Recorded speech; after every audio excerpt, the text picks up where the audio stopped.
very honored to be with you today.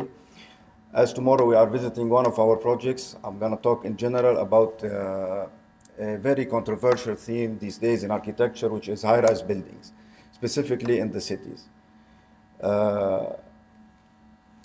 It depends on which side of the table we're sitting. We can admire or criticize the same project. We start, please. I chose to talk in general for a very simple reason, because mostly in every conference and everywhere we talk about high-rise building, there's always two different opinions. They are always attacked, they are changing the skylines of the city, so and so. And on the other hand, we know that population is growing very fast. People are moving from villages to cities, so there should be a solution.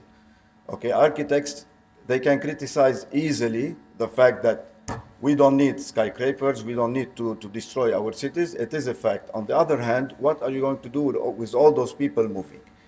I mean, since the construction and during the construction even of Tour Eiffel, it was itself criticized, and not by anybody, by the top intellectual and the top artists of that time. They even wanted to destroy it.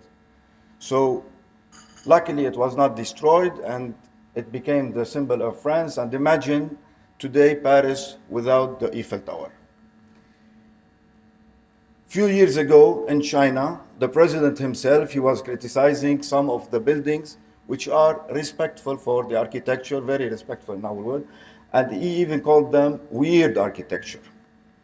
Before him, it was King Charles. He was prince back then when he compared the new London, the modern London, to a picnic table. The French, with Montparnasse Tower, they realized the danger. And they said, we're not going to let all the towers, take over Paris. We have to do something. They stopped building towers inside the old city, and they shifted all the high-rise to the defense area, which, in my opinion, is a beautiful dialogue, especially between the two arches. You have the old one representing the gate to the old city, and the new one representing the gate to the new city. So it's a beautiful dialogue. And I think this is one of the best options of creating new areas for towers away from the old cities.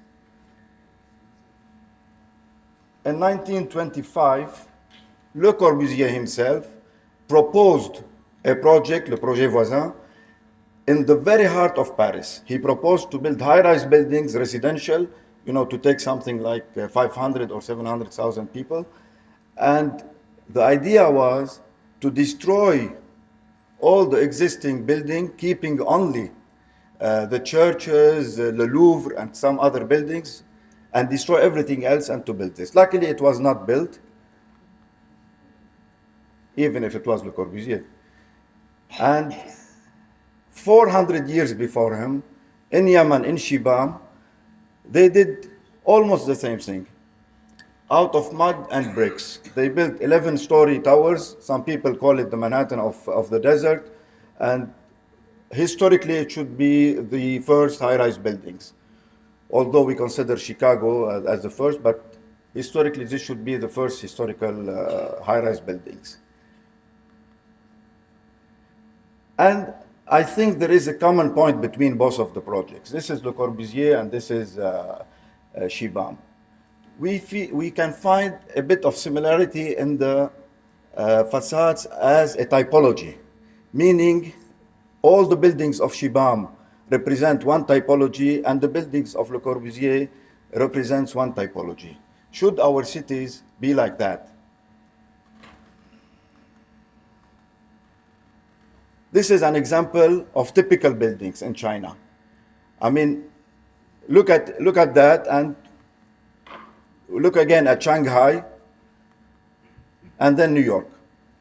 So let's compare the three of them. The first one represents a very, fade city, as if there was an invisible ceiling where the buildings go and they touch it and they stop. The second one represents a very chaotic city. And the third one, which is New York, Manhattan, and maybe Chicago also the same, represent for me a beautiful harmony for a city. So what is leading to the second option, which is Shanghai? We go back to learning from Las Vegas. The fact that a building should be a monument is not wrong, but if every building had to become a monument, then we will have chaos. And I think this is the obsession of landmark buildings. Everywhere now, all over the world, people want to build landmarks. So if we look at those cities from different parts of the world, as the first, look at it, we can feel that they might look alike somehow. So if we change the names of many of them, we will not realize that we did change the name. A city like Singapore could be easily London, and London could be easily Singapore, which was not the case 50 and 70 years back, where every city has its own identity, and they changed over time, especially with the last 20 years booming of high-rise buildings. Now, when it comes to Africa, because we are active there a little bit, now they panic. Whenever you say tower and Africa, it's a panic. I mean, as if it's not allowed to do high-rise buildings in Africa. Why? Because they want to save African architecture. I had the chance to visit many of the Central African cities, like Lagos, Cotonou, and others. You rarely see African architecture. All you see is colonial architecture. So it would be better to say we want to save colonial architecture. African architecture exists only on the villages. Inside the cities, there's absolutely no, or rarely, African architecture. But definitely, personally, I am against building high-rise building in those cities. It is always better to go to the first solution, which is shifting away from the historical sites and building it. The problem of urban planning, as you know, the problem of scale, and sometimes even if the architecture is matching, the scale will remain a problem. On the other hand, the horizontal development is taking over the forest. They have seen this in Chicago recently. They are now rethinking about the horizontal development. But for Africa, we did a calculation. If you do a high-rise building of 50-story over a plot of 10,000 square meters, it will save you 250 square meters of forest, meaning every 4 towers is equal to 1 million square meter of forest. Something to think about. I have a life experience. This is where I live in Lebanon, and this is where my office is. Unfortunately, this is 70 years back. But if you look carefully in the mountain, on top of the mountain there is a small construction. This is it. This is a monastery from the 17th century. So basically, back then we had only the sea, the Mediterranean Sea, the old houses, the traditional ones, this monastery and the mountain. During the war in the 80s, construction started, growing all over the mountain because they were allowing it. It started taking over, removing the trees and growing fast. And this is how it's gonna be in the next 50 years. And these are not low-rise buildings. These are 7 to 10, 12 floors buildings. So imagine if it was only 1 or 2 floors, basically the whole country will disappear in less than, the coming 100 years. So that's why we cannot say that high-rise building is a mistake. I think we have to do high-rise building, but it has to be well thought. According to, history of high-rise building, everything started in Chicago with the insurance building. Of course, it started for economical and social reasons. And then with the invention of the elevator, things started, developing later on, the AC and the steel structure, so and so. But what is important for me is the architectural part. With Adolf Loos, after Sullivan, he said, we have to stop, he was in a way tired from this Greek temple controlling the European architecture for years, for decades.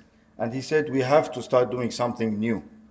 And then for the competition of Chicago Tribune, and he realized that everybody wanted, classical architecture. He said, fine, you want classical architecture? I'm gonna give you a Doric column, and that's it. Of course, it was symbolic. He didn't want to do it. He was one of the pioneers of the modern architecture. But the idea behind that is that he said we have to open new doors.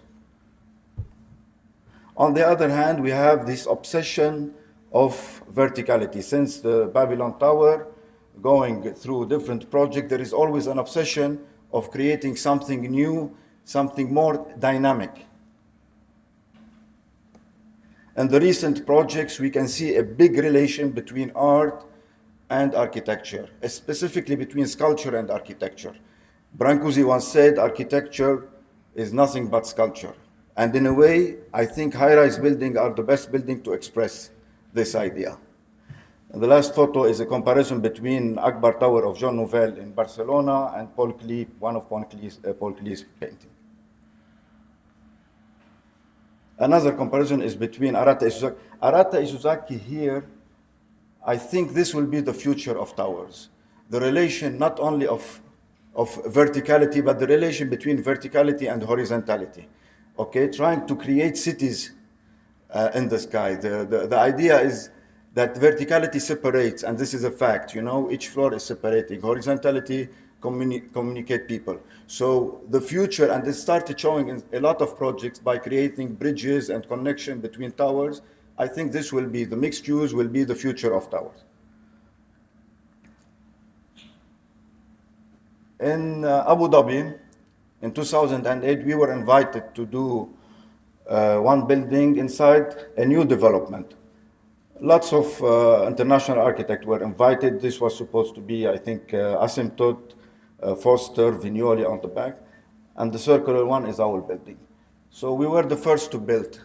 And when I went there, it was only the sea. Even they didn't, you know, there was no land.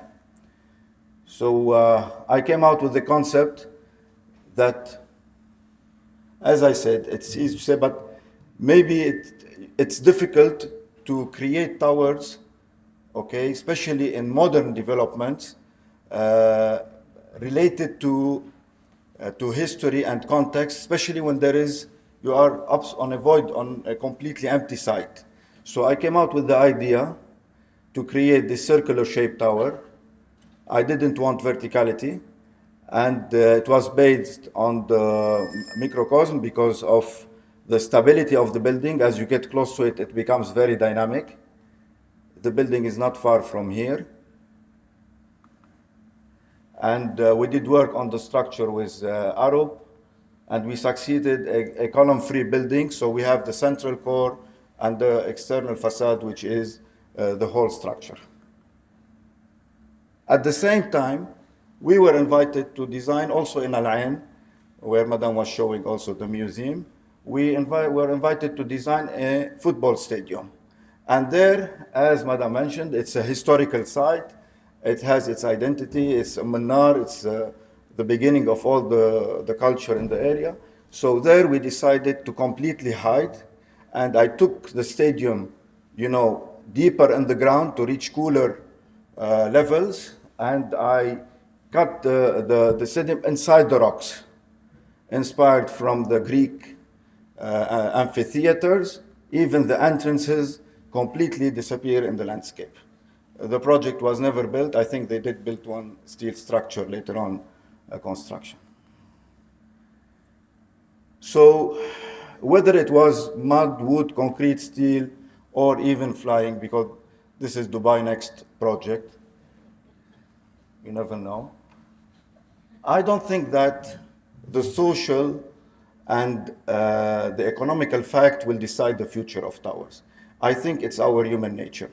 There will always be a seek, there will always be a search to create bigger. As long as technology will allow it, we are going to keep, you know, going higher and higher and higher. Thank you.